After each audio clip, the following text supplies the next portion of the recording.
Assalamualaikum warahmatullahi wabarakatuh. Alhamdulillah, hari ini berita baik yang kita dapat, perkabaran daripada Perhimpunan Agung MCA hari ini. Kenyataan Datuk Seri Wee Ka Siong yang telah memutuskan bahawa MCA akan kekal bersama dengan Barisan Nasional. Gagal sekali lagi cubaan PPBM untuk memecah belahkan Barisan Nasional, tuan-tuan.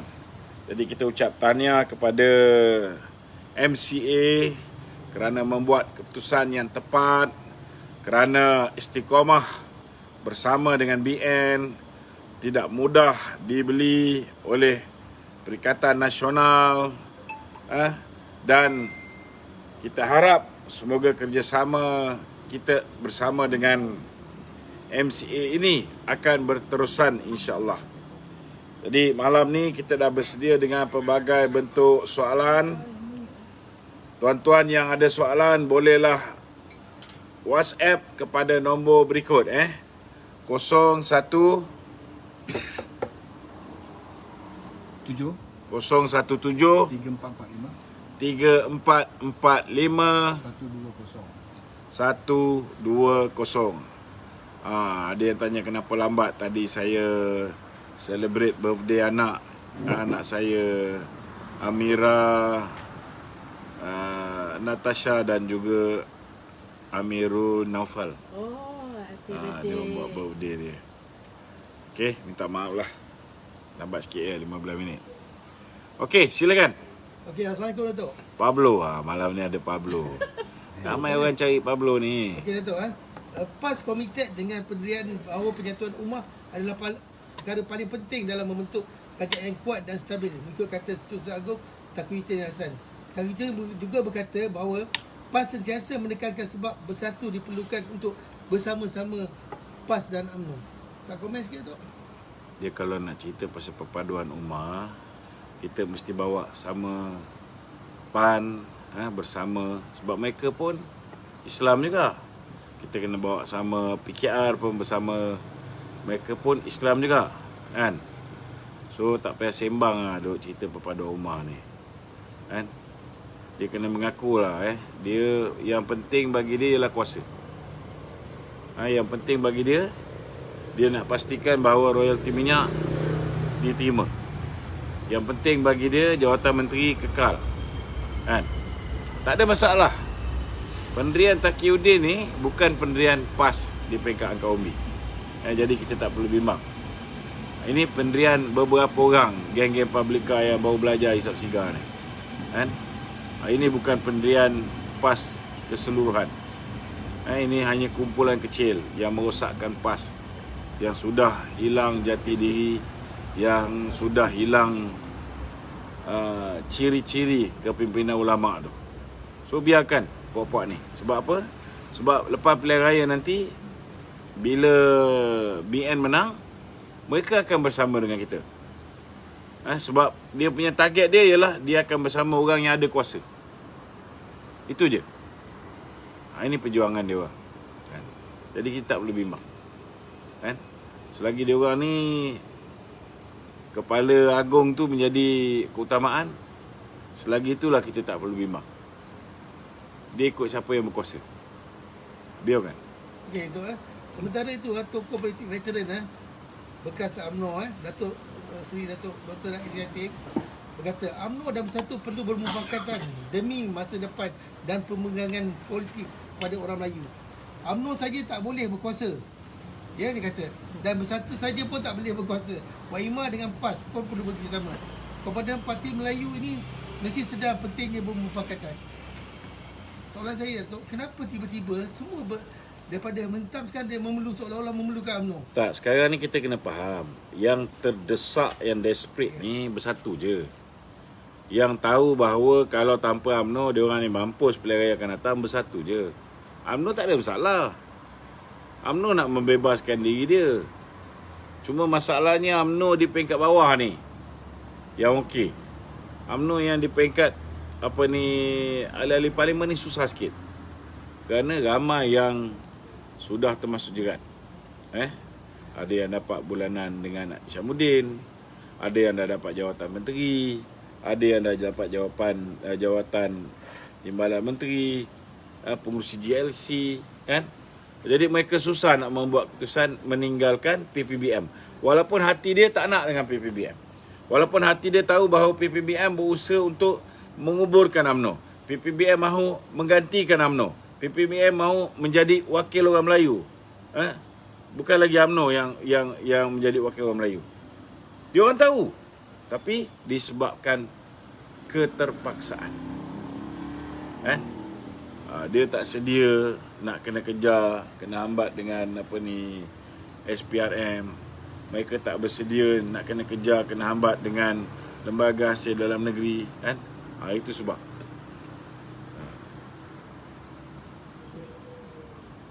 Okey Datuk. UMNO akan jatuh jika tolak kerjasama dengan Bersatu, kata Tun Mahathir. Apa komen anda? Nampak kan? Sebut. Nampak? Dia duk buat konon-konon bergaduh dengan Muhyiddin. Lepas tu dia keluar macam tu ayat dia. UMNO akan jatuh kalau tak kerjasama dengan Bersatu. Nampak tak? Dia sebenarnya di belakang Bersatu. Yang buat puja wang ni semua wayang je. Yang sebenarnya takut sangat ni orang macam Rais Yatim tu.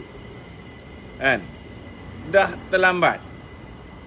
Dah keluar. Dia dah balon kita BN di penghujung pilihan raya yang lepas.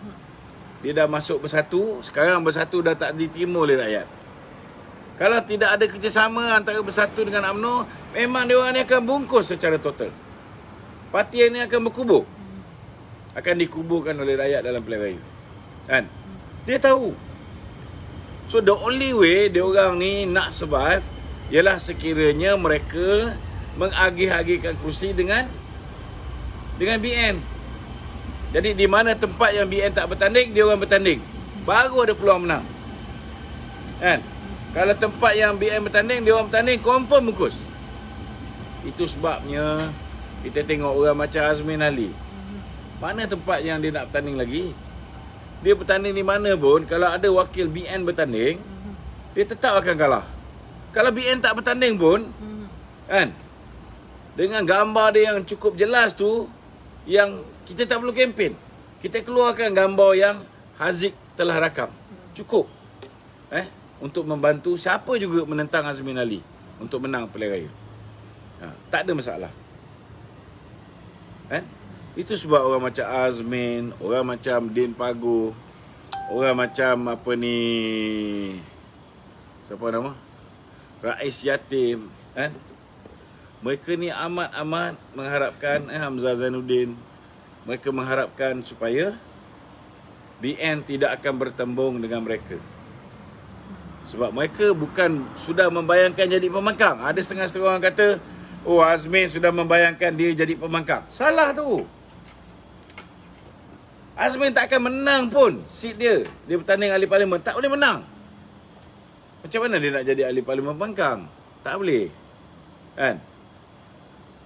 Dia sudah membayangkan dia tidak boleh menang pilihan raya. Itu baru betul. Okey. Okey Datuk. Hari ini Datuk Zahid Hamidi Presiden UMNO berkata musuh cuba kawal UMNO selepas tidak mampu memusnahkannya. Mereka menggunakan penyatuan umrah sebagai alasan, walaupun penyatuan sebenarnya sepatutnya berlandaskan kejujuran dan keikhlasan. Betul. Tak komen sikit tak? Macam saya sebut tadi, penyatuan ummah hanya penyatuan ummah mereka yang menyokong PPBM. Faham tak? Bukan pasal Islam, bukan pasal Melayu, tak ada. These are all bullshit. Sebenarnya ialah siapa yang boleh tunduk di bawah Muhyiddin. Jadi kalau kau tak boleh tunduk bawah Muhyiddin yang bodoh, bangang ni, maka kau tak dianggap sebagai orang yang bersedia untuk bersatu, bersedia untuk menyatukan ummah. Itu dianggap aliran lain. Pada hakikat dan realiti dia, kita hari ini terpaksa memikirkan macam mana cara kita boleh kembalikan sistem demokrasi di Malaysia ni. Negara ni hari ni dia jadi pemerintahan kuku besi. Macam mana kita nak kembalikan sistem demokrasi kita? Macam mana kita nak kembalikan sidang parlimen yang hari ini telah pun digantung oleh seorang Perdana Menteri yang telah kehilangan majoriti di parlimen. Sudah digantung. Okey, kita kena fikir macam mana kembalikan demokrasi.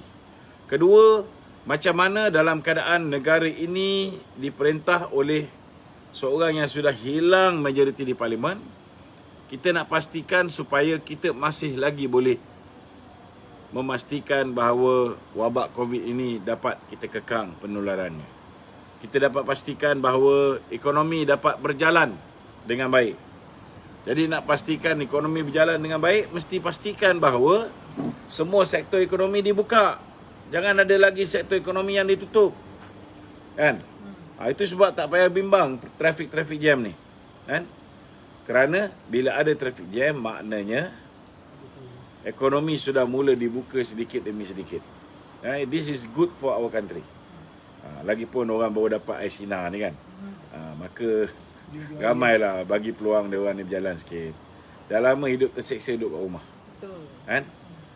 Dah lama tak keluar pergi ke pusat membeli belah. Bagilah dia orang bernafas sikit. Kan? Jangan bimbang dengan senario ni. Okey, Kan? Dan kita nak pastikan kita ada orang yang boleh bawa masuk. Kau nak dengar jawapan tak ni? Ya. Kan? Kita kena pastikan ada orang boleh bawa masuk foreign direct investment. Ada orang boleh dipanggil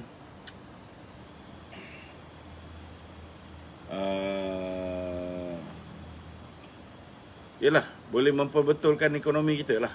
Kan? Okey, sementara tu Datuk Zahid juga berkatakan mereka cuba berusaha dengan gigih menghancurkan UMNO once and for all sejak 2 tahun lalu. Bagaimana usaha itu tidak pernah berjaya kerana kedegilan pemimpin dan ahlinya. 2 tahun. Sejak 2 tahun maksudnya yang cuba hancurkan UMNO. yalah. Sejak jauh mana. Tapi yang setahun yang lalu apa yang dia buat? Baru dekat 2 tahun. Kan? Tak payah cerita 2 tahun lah. Setahun yang lalu itu adalah satu kesilapan yang besar. Kita bantah kerjasama dengan Mahathir, mereka pecat kita. Kan? Ternyata apa yang saya dah jangkakan akan berlaku, dah berlaku.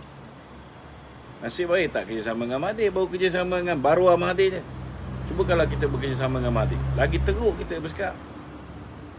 So, dia kena minta maaf jugalah dengan Ali. Kan? Okay, terima kasih. Dia kena minta maaf juga dengan Ali. Kena ingat, apa yang berlaku pada UMNO hari ini sedikit sebanyak disumbang oleh kepimpinan UMNO yang telah bersetuju bekerjasama dengan Muhyiddin. Tak kira lah siapa, semua yang terlibat, mereka harus ambil tanggungjawab. Ini satu kesilapan besar yang tidak sepatutnya berlaku. Ya tu sementara itu Kementerian Kewangan melalui menterinya Tengku Zafrul Abdul Aziz kata Kementerian Kewangan menyasarkan wujudnya 500,000 peluang pekerjaan. Antara matlamat utama Kementerian Kewangan tahun ini adalah mewujudkan peluang pekerjaan bagi membantu mengurangkan beban rakyat akibat watak COVID-19. Okey, soalan saya Datuk 500,000 ni angkanya bukan sikit Datuk. Untuk orang yang pelajar-pelajar universiti yang nak masuk ke internship pun dah tak ada kekosongan. Macam mana dia boleh, adakah realistik ke tak realistik apa yang dikatakan? Dia orang ni banyak merapu.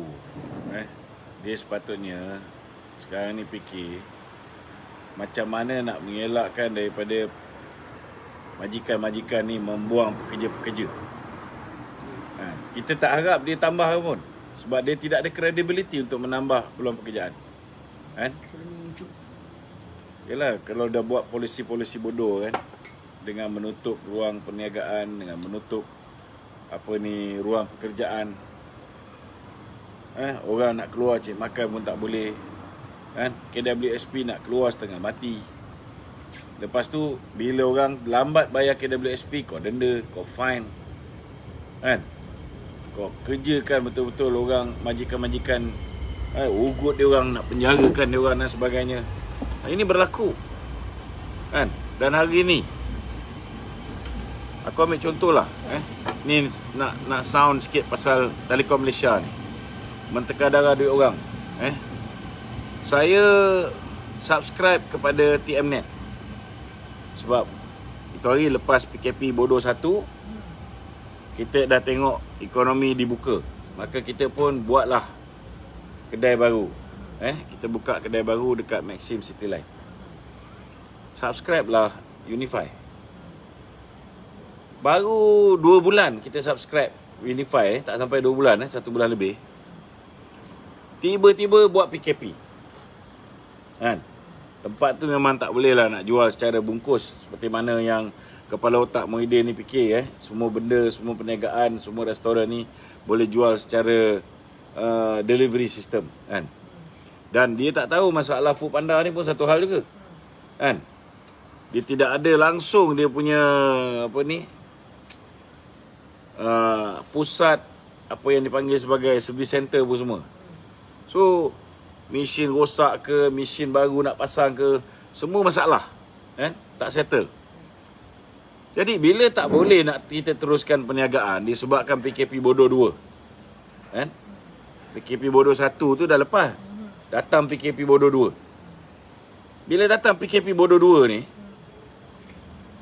perniagaan terpaksa kita tutup. Sebab buka kedai tu lebih merugikan daripada kita tutup kedai. Kalau tutup kedai, kita cuma bayar pertama sewa, kedua kita bayar bil internet, ketiga kita bayar bil elektrik sikit untuk fridge dan sebagainya, dan mungkin maintenance ni kan. Jadi bila kita tutup kedai, takkan kita nak terus menerus bayar wifi, betul tak? Betul. So kita minta lah wifi ni dipindahkan ke sini. Pergi ke Telekom, TM Point. Mereka minta supaya kita terminate yang sana, pasang baru kat sini. Padahal kita minta supaya pindah. Okey. Tiba-tiba hari ni bil datang 5,000 lebih. Baru pakai 2 kali, 2 bulan pakai. Lepas tu terminate, bil datang 5,000 lebih. Celah mana 5,000 Datuk? Ni celah bedah dia ni. Tak. Rakyat dah susah ni, Telekom lahanat ni buat macam ni. Tak ke celaka dia? 5,000 tak masuk akal tu. Penalti. Oh, penalti lah. Padahal kita nak suruh pindahkan daripada kedai yang tak boleh beroperasi sebab PKP bodoh 2 ni. Betul tu. Kan? Nak pindah ke kedai ni. Kan? Supaya setidak-tidaknya kita tak kena penalti. Tapi dia orang suruh matikan yang tu. Apply baru kat sini. Lepas tu dia penalti kita 5,000 lebih. Kononnya pecah kontrak lah kan. Langgar kontrak. Langgar kontrak. Sebab langgar kontrak. Padahal dia yang suruh. Macam mana jadi? Inilah masalah dia. Begitu juga dengan bank. Ramai orang ni saya nak beritahu bank-bank ni, contohnya Maybank. Bila time kita pakai swipe credit card, mereka boleh beritahu kita bahawa kad kita digunakan. Tapi bila time nak kena bayar credit card, ada tak dia bagi notis kat kita, SMS, sila jelaskan sekian-sekian minimum payment? Ada tak? Tak ada. Langsung tak beritahu. Tup-tup, dia penalti kita 100 lebih. Tak apa lagi. Ada satu penalti 500 lebih. Zaman orang tengah susah ni, makin disusahkannya lagi. Banyak bank-bank, lepas tu dengan GLC ni kerajaan punya.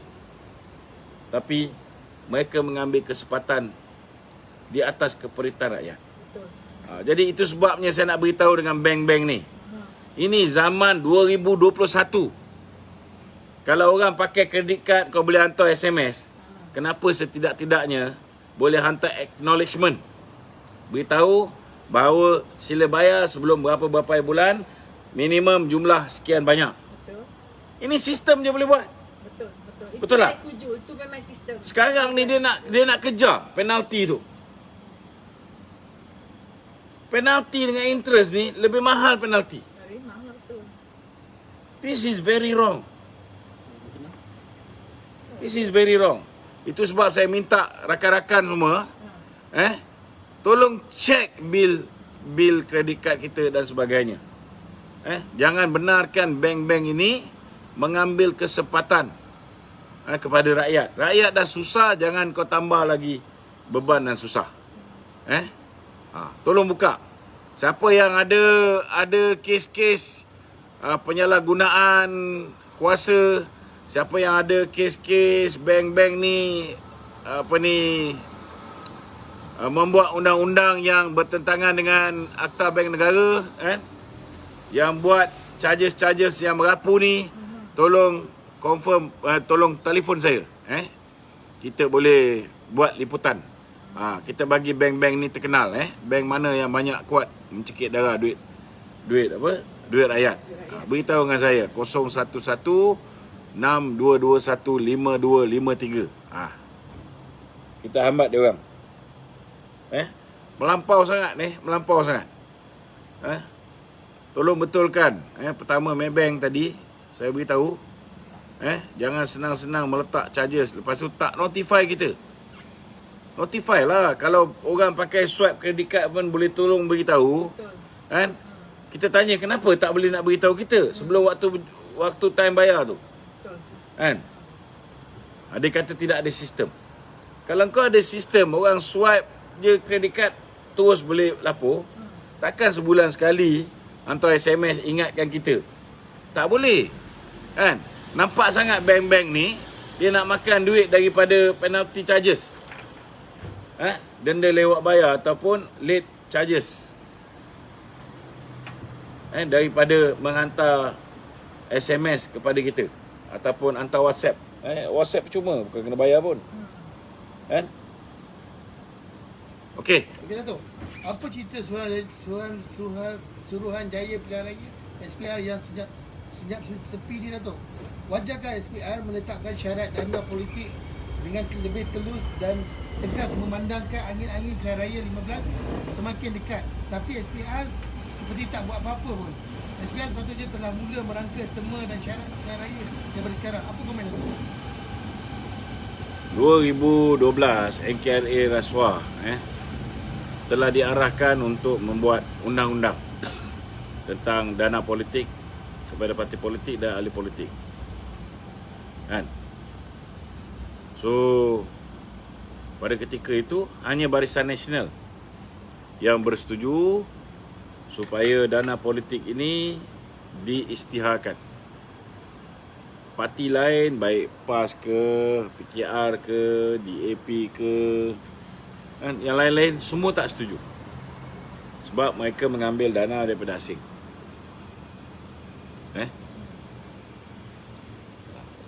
Sehinggalah bila UMNO mendapat dana daripada Saudi, mereka mempertikaikannya, dan memfitnah mengatakan bahawa ini duit 1MDB dan sebagainya. Jadi bagi saya simple lah, you cannot expect anything from this current government. Kau nak harap kerajaan ni buat akta lompat parti, dia orang takkan buat. Sebab dia orang memang nak supaya MP-MP daripada parti lain lompat ke parti dia. Kau nak harapkan supaya ada akta yang mengekang duit daripada asing masuk, pasti takkan buat. Sebab Mahathir pun dapat duit daripada Iran, kan? PKR pun dapat duit daripada Amerika, dapat duit daripada Soros, dapat duit daripada Konrad Adenauer, Yayasan Kristian daripada Jerman. DAP pun sama juga, dapat duit daripada NDI, belakang dia Soros juga, kan? So apa yang kita nak harap daripada dia orang ni untuk buat sebarang bentuk reform? No way they will do it, kan? Dia orang boleh cakap tapi buat tak. Okey. Okey Tok, daripada Ren Shah Alam. adakah minggu depan akan ada rombakan kabinet untuk membuang menteri-menteri dari UMNO seperti yang dinyatakan oleh Lai Hisham Jalil malam semalam? Ya.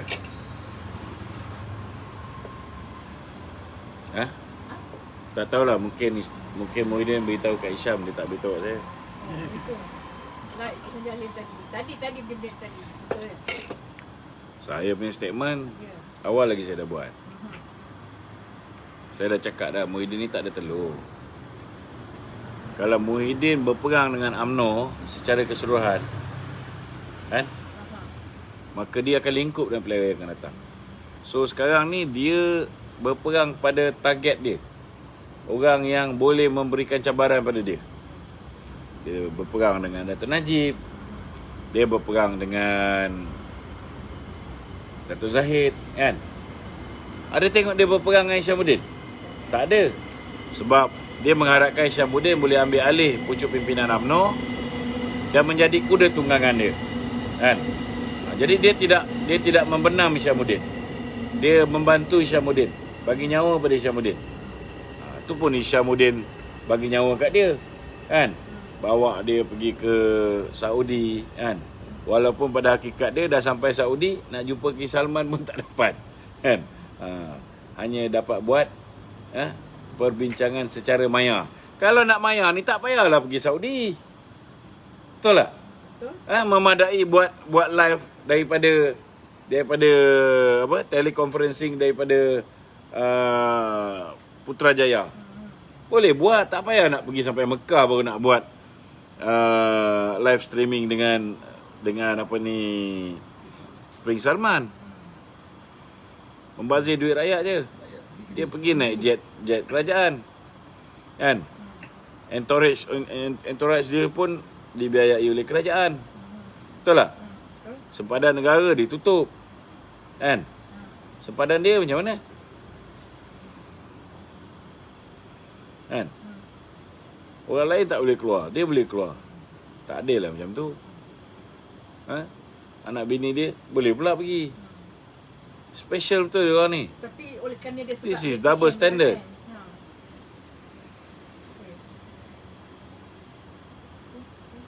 kan? Okey Dok, apakah sebenarnya lawatan kerja ke Timur Tengah ni Dok oleh Perdana Menteri untuk mencari apa sebenarnya Dok? Macam-macam boleh jadi. Saya rasa nombor satu, mereka ni nak cari dana. Cari dana. Nak pilihan raya ni, kan.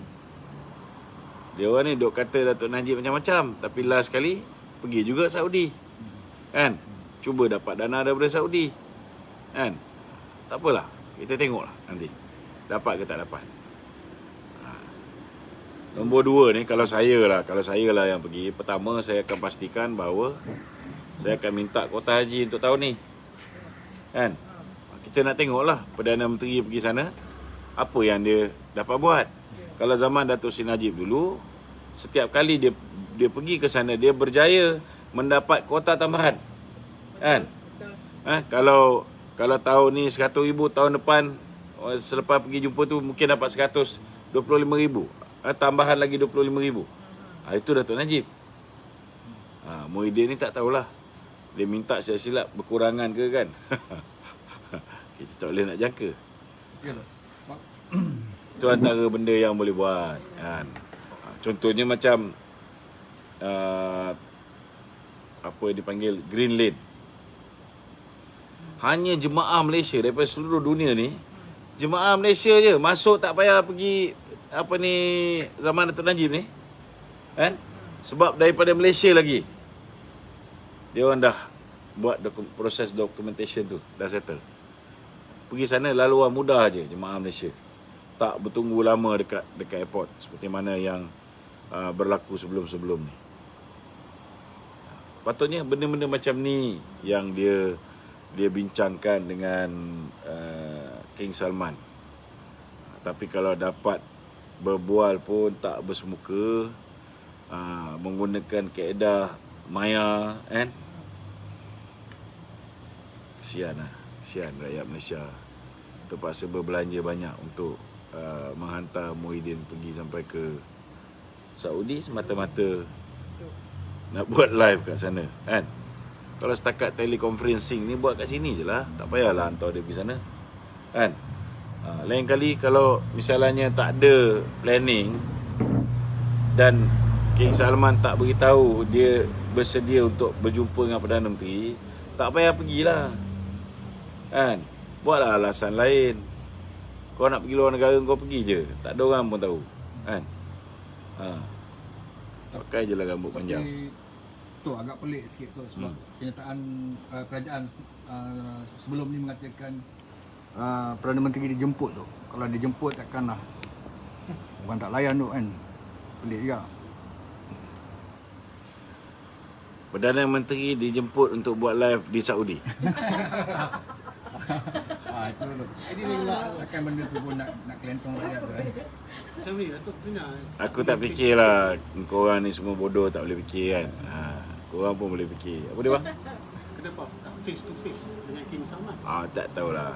Mungkin kerana Perdana Menteri kita dah tua, berisiko tinggi. Maklumlah. Tapi kali ni Pergi ke parlimen pun tak boleh. Berisiko tinggi. Walaupun sudah divaksinasi. tapi difahamkan kali ni Tok Guru Haji Hadi tak bersama.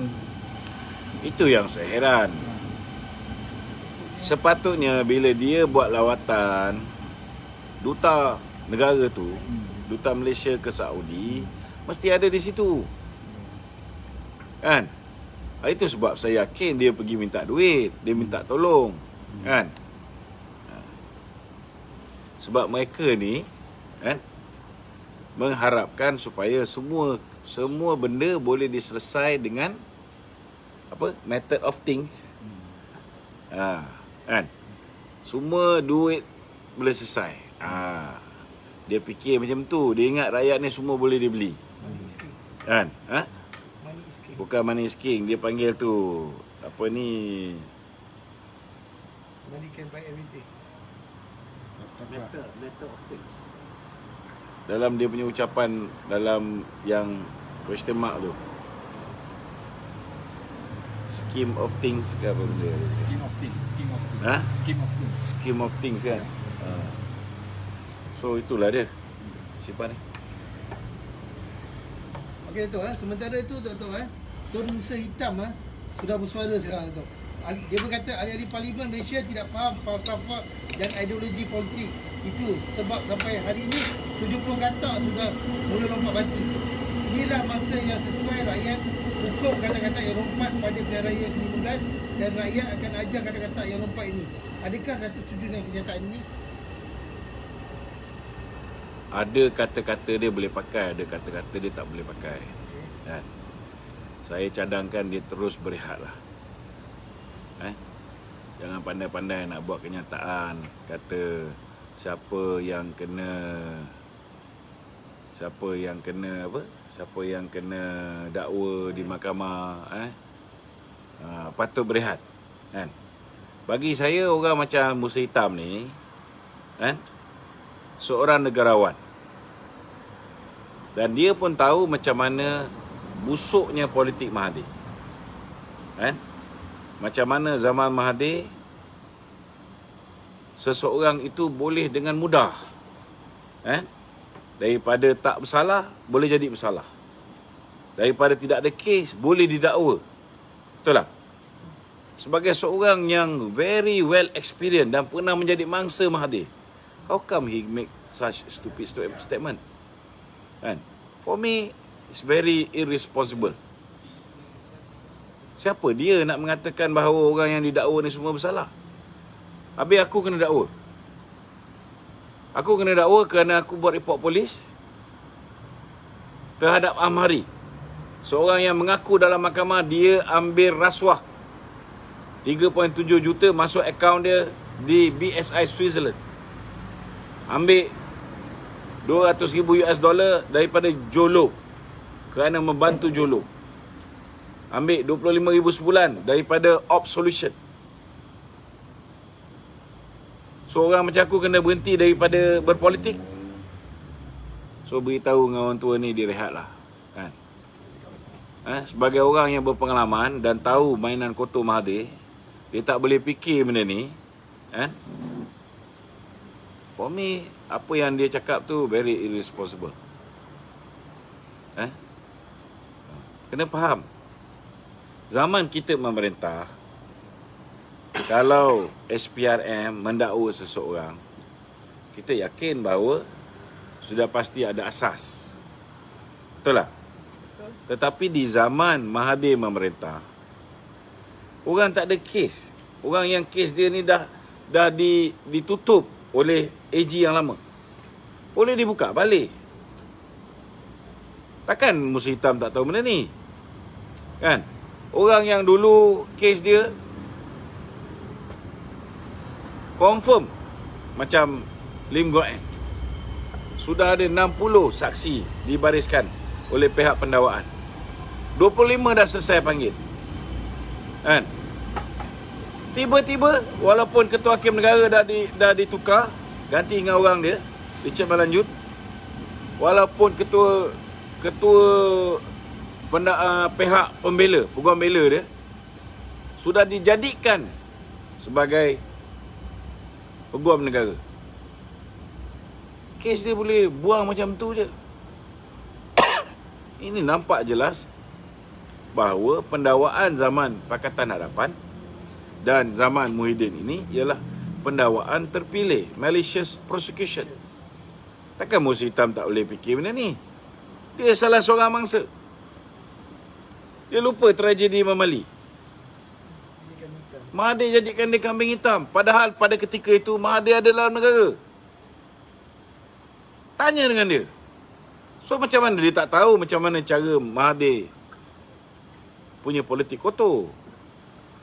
So kalau dah terlalu lama duduk dalam gua, jangan campur urusan kepimpinan zaman sekarang.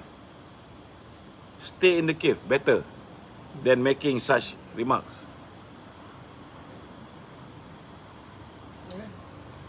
Okey Tok, Datuk Najib dedah ada pihak dalaman UMNO yang semakin syok dengan jawatan cuba dilibatkan. Hari ni punya kita. Yalah, orang macam Anwar Musa, orang macam Syamuddin, orang macam Syahidan Kasim, orang macam Khairi Jamaluddin, kan? Ini semua orang-orang yang kiblat dia bukan lagi parti UMNO. Kiblat dia sudah jadi Presiden PPBM. So might as well dia orang ni semua hari ni keluar parti je. Sukarela. Kan? Jangan tunggu kena drop daripada calon pilihan raya barulah nak ni. Betul tak?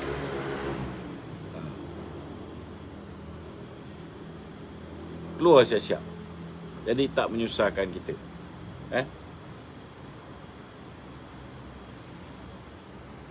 Okey. Ya Datuk, bagi mengembalikan keyakinan pengundi-pengundi Cina kepada MCA, apa adakah pandangan ini dan nasihat Datuk kepada MCA sebagai rakan kursi WN? Jadi kadang rata-rata masyarakat Cina sendiri sudah tidak percaya kepada DAP. Setelah pengundi Cina yang mengundi DAP pada pilihan raya yang lalu, dah kena kencing hidup-hidup lah. Mereka lebih cenderung kepada ekonomi. Tapi DAP sendiri telah gagal memacu ekonomi negara ketika 22 bulan memerintah. Apa pandangan dan show Datuk kepada MCA untuk memikat kembali pengundi-pengundi Cina ni, Datuk? Pertama, kita sendiri kena faham.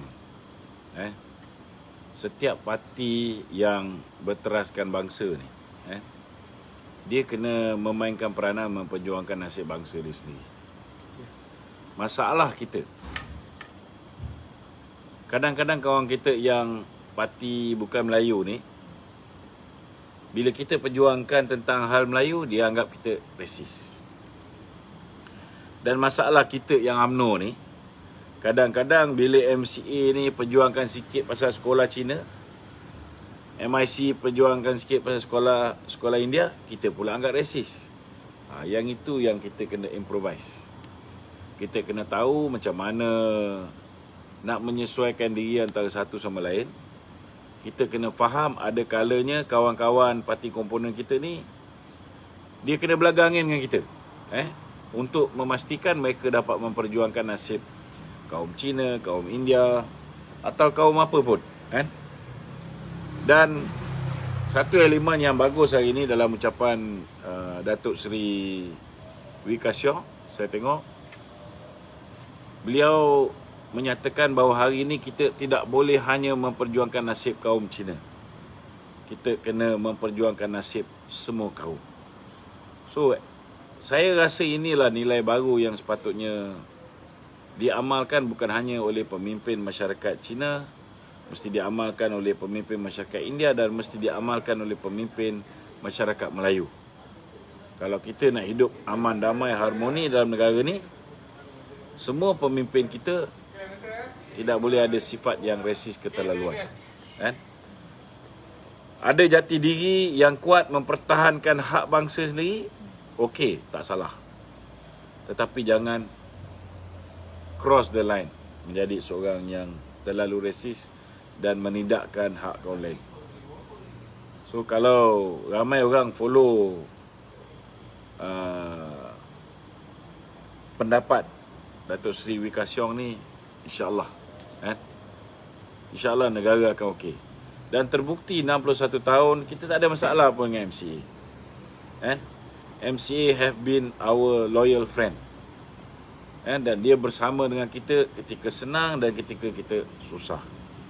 Ini tak mudah, tak mudah. Itu sebabnya nasihat saya pada orang Melayu khususnya, yang mana yang kadang-kadang tak percaya dengan MCA, yang mana kadang-kadang tak puas hati dengan prestasi MCA, seolah-olah tak membantu. Kena faham bahawa fitnah yang direka oleh DAP ni amat dahsyat.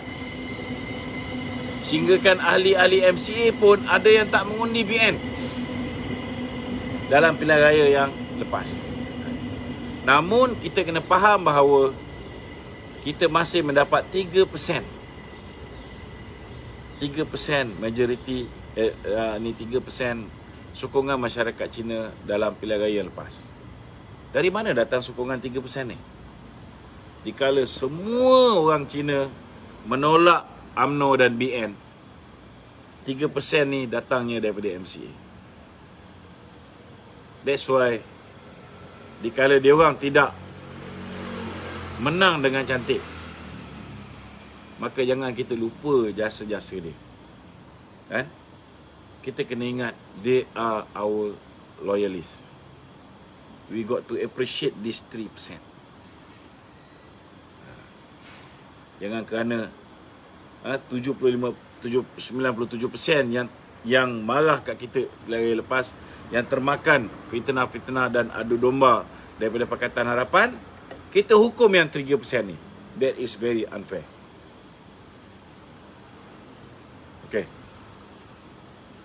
Okey tu, hampir setiap hari tu akar umbi UMNO itu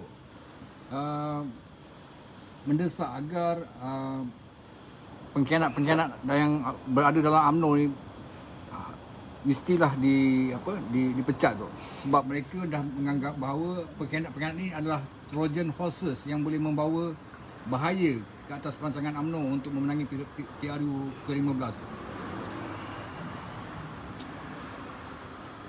Bagi saya lah, memecat ni bukan satu budaya yang bagus. Bagi saya, kita dah nak pilihan raya. Kalau dia orang ni jiwa dah tak ada dengan kita, dan bila kita nak pilih calon baru pun, kita kena kenal pasti kriteria dia. Kalau dulu mungkin kita dalam membuat tapisan, mungkin kita ambil kira ada tak kes jenayah dia, ada tak kes rasuah dia, kesihatan dia macam mana, kedudukan keuangan dia macam mana. Ini mungkin menjadi garis panduan kita. Tetapi di dalam alaf baru, terutamanya selepas 9 Mei 2018, satu kriteria baru perlu dimasukkan dalam memilih calon, iaitu sejauh mana kesetiaan seseorang itu kepada parti. Kerana kalau misalnya, kau tolong jerit sikit atas tu.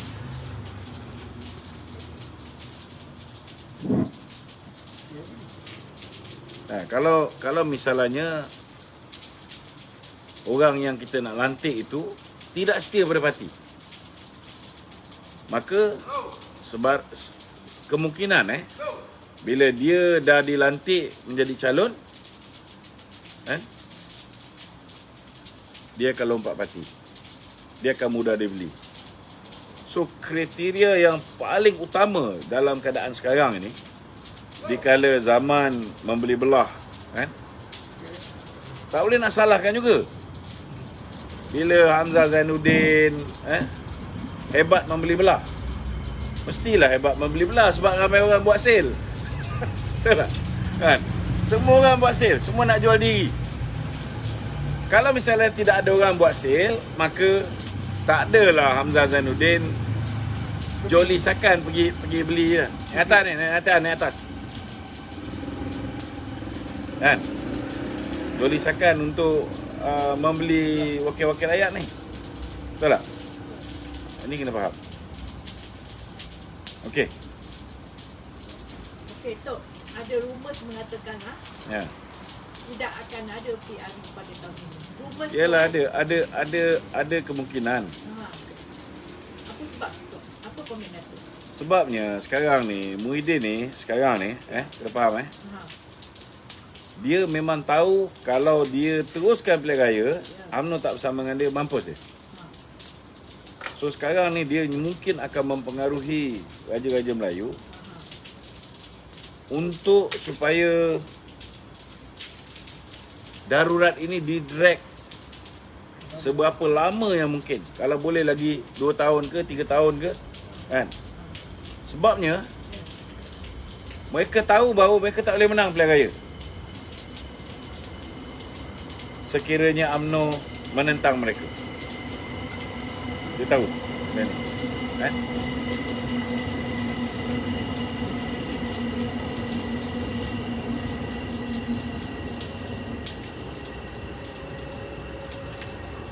Betul. Sekarang MCA dah menyatakan kenyataan yang mereka akan menyokong Barisan Nasional pada pilihan raya ke-15. Mereka akan bersama. Okey. Macam mana dengan MIC Datuk? Apa harapan Datuk? MIC kita belum dapat kata putus lagi. Kita tunggulah. Kita belum dengar lagi MIC membuat ketetapan bahawa pilihan raya akan datang, mereka akan bersama dengan kita. Tak ada.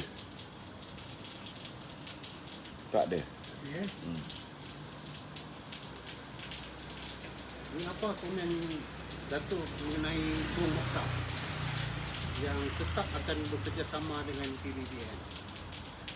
Saya nampak macam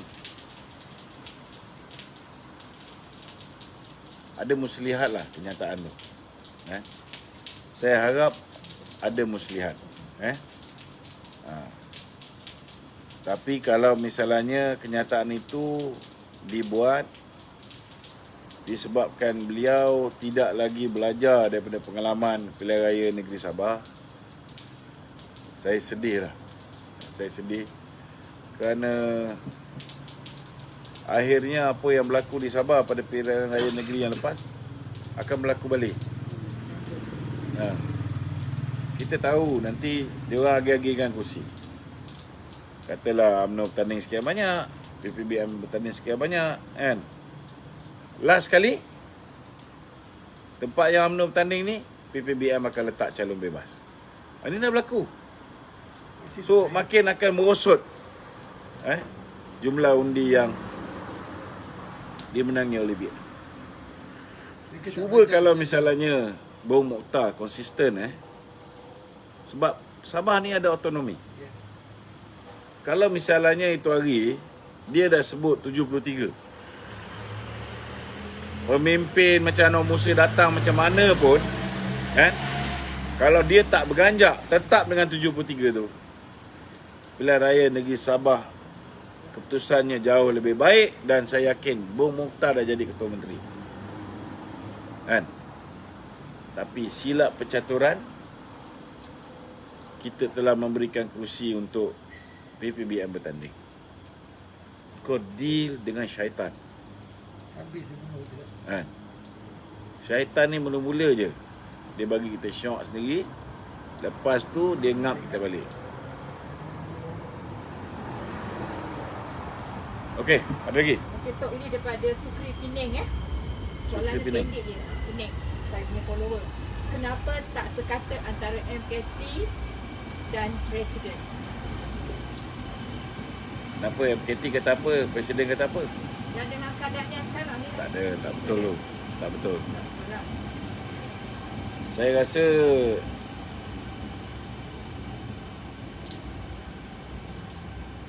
hanya segelintir MKT yang mahukan kerjasama dengan PPBM diteruskan. Rata-rata termasuk Presiden tak nak. So statement tu tak apa betul lah. Betul. Dia kasih soalan saya Ya, tanya dia kan. betul. Okey, ada lagi? Satu lagi. Ni lastnya lawak punya sikit. Lawak. Hamzah Zainuddin tak beli Datuk Ruman sekali.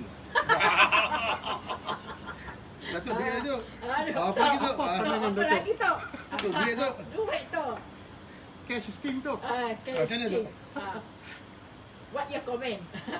Kena ingat lah, kita ada duit Ya. banyak mana pun, besok lusa Allah Ta'ala tarik nyawa kita, kita 6 kaki bawah tanah juga Betul. kan. Ya. Adakah duit tu boleh dijadikan bekalan di alam barzah nanti kan? Kita mungkin boleh kaya sekejap kan, tapi masa depan anak cucu kita yang akan terjejas. Jangan sampai kita fikir keuntungan jangka pendek sekarang, tetapi 5 tahun lagi rakyat Malaysia akan diazab sementara menunggu pemilihan raya yang akan datang. Itu sebab saya mengharapkan rakyat Malaysia khususnya, jangan salahkan pemimpin-pemimpin parti politik di atas apa yang anda lalui selama 22 bulan zaman PH dan 1 tahun zaman Perikatan Nasional. Kerana sesungguhnya apa yang berlaku dalam negara kita ni puncanya daripada kegagalan rakyat untuk menggunakan akal yang waras yang Allah Ta'ala berikan kepada kita. Kalau misalnya tomahan-tomahan terhadap BN dulu yang mengatakan bahawa kita ni menghala ke arah kebangkrapan, yang Tun Mahathir, yang Tan Sri Muhyiddin lemparkan. Kalau rakyat menggunakan akal, cek dengan website Bank Negara, cek dengan website World Bank, kita takkan jadi macam ni. Betul tak?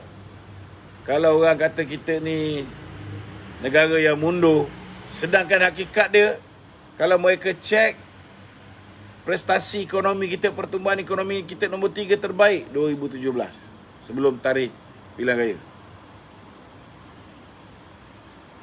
Kalau mereka cek, mereka memeriksa sama ada fitnah tu betul ataupun tidak, maka kita takkan merana lebih kurang 3 tahun. Lebih kurang 3 tahun. 5 bulan 5 ni genap 3 tahun. Jadi itu sebabnya bagi saya, rakyat tak boleh salahkan pemimpin. Kerana punca kerosakan hari ini adalah kerana kita telah mempercayai fitnah-fitnah yang dilontarkan ke atas BN yang akhirnya menyebabkan sebuah kerajaan yang rapuh diwujudkan dengan kerjasama daripada mereka-mereka yang mempunyai latar belakang yang berbeza, mereka-mereka yang mempunyai cita-cita yang berbeza, kan? Cita-cita Mahathir lain, cita-cita Muhyiddin lain, cita-cita DAP lain, cita-cita Anwar lain, betul tak? Maka akhirnya ianya menjadi tidak stabil. Itu sebabnya dah tiba masa rakyat Malaysia ini balik kembali kepada Barisan Nasional yang terdiri daripada BN, UMNO, MCA, MIC, PBRS. Dan insya-Allah saya yakin GPS juga akan bertanding bersama dengan kita. Dia akan bersama dengan kita.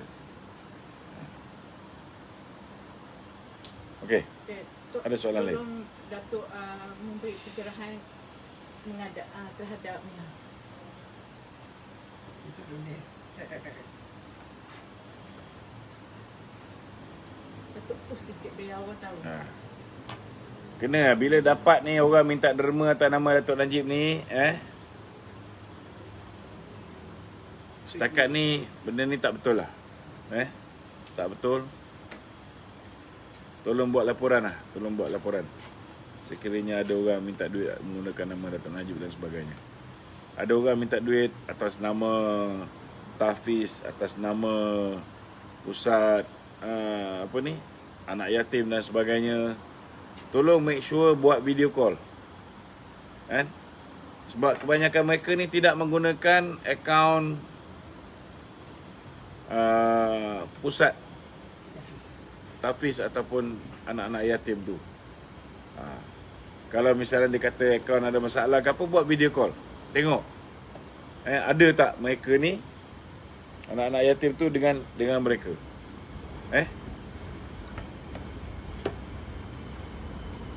Okey. Itu je. Ada kak? Puan ada lagi? Tak ada. Assalamualaikum warahmatullahi wabarakatuh.